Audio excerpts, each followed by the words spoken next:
Bien-aimés frères et sœurs, pourquoi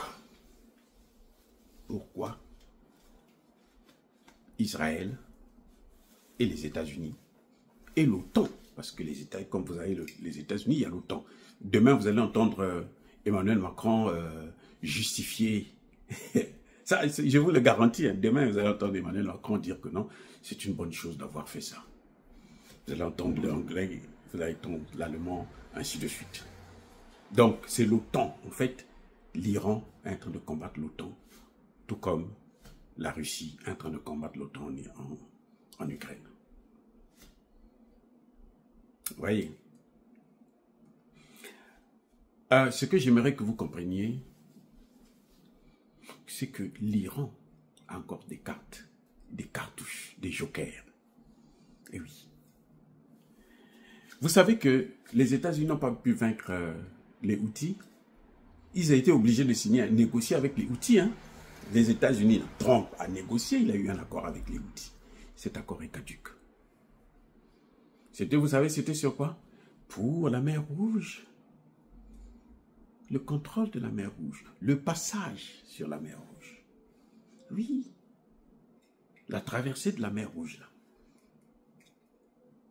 Et là, les Houthis ont décidé de maintenant riposter aussi parce qu'ils ont attaqué leurs protégés, leurs protecteurs. Donc, si les États-Unis n'ont pas pu vaincre les Houthis, vous croyez que c'est l'Iran qui va vaincre? Ah, les amis, soyons sérieux. Ils n'ont pas pu vaincre les Houthis. Vous croyez que c'est l'Iran qui va vaincre? Hein? C'est que la seule chose qui va se passer, c'est quoi? C'est que c'est ça qui est le plus dur, de voir que des hommes massacrent des femmes et des enfants innocents, qui n'ont rien fait, qui ne demandent qu'à vivre normalement.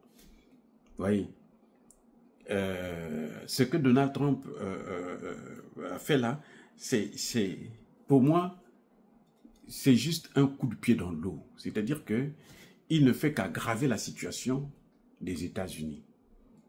Oui, parce que la carte fondamentale de l'Iran, c'est que le golfe Persique, là, c'est l'Iran qui le contrôle. Si l'Iran ferme le détroit seulement d'Ormuz, là, c'est 20% du pétrole mondial qui passe par là. 20%. Donc s'il ferme ça, là, mais tout le monde, là, ça va être la débandade. Ça va être la débandade. L'Iran, quand elle frappe en Israël, vous savez ce qu'elle est en train de chercher? Quels sont les objectifs?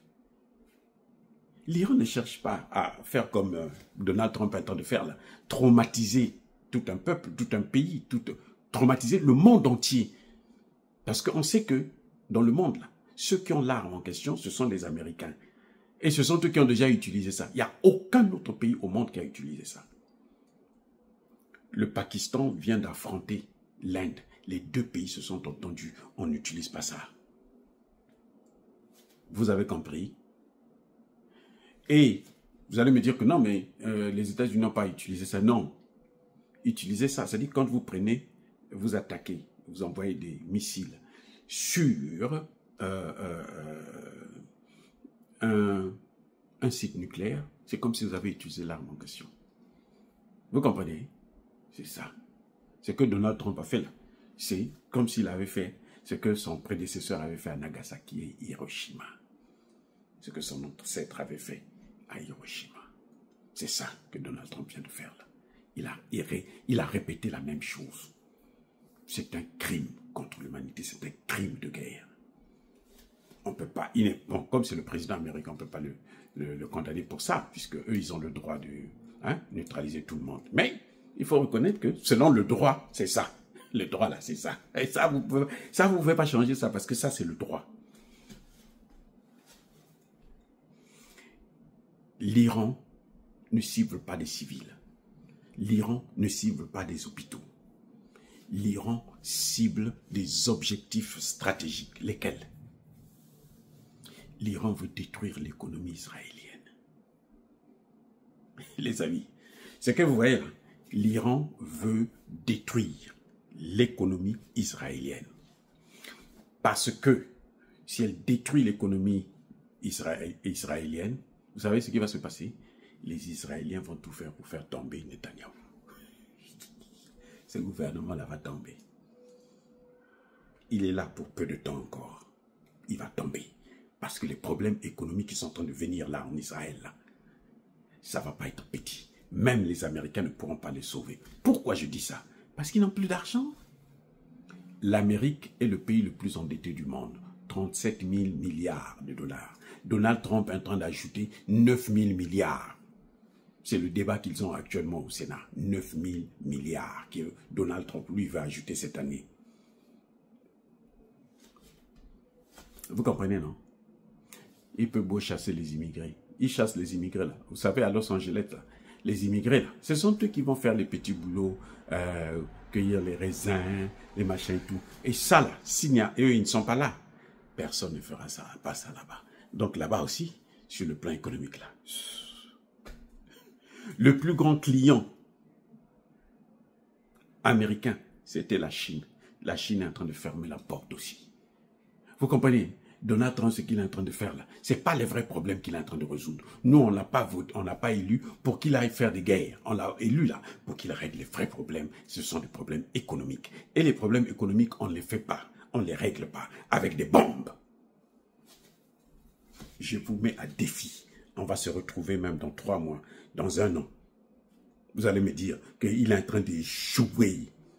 Il risque de fuir. Et vous allez voir d'ailleurs, dans 1 an, là, il y aura 1 an et demi, il y aura les mid-term, hein, les élections mi-mandat. Vous allez voir comment il va échouer là. Vous allez voir. Parce qu'il n'arrive pas à régler les problèmes économiques. C'est pour ça qu'il est en train de nous divertir. Nous, on n'a pas besoin de ça, nous, on comprend.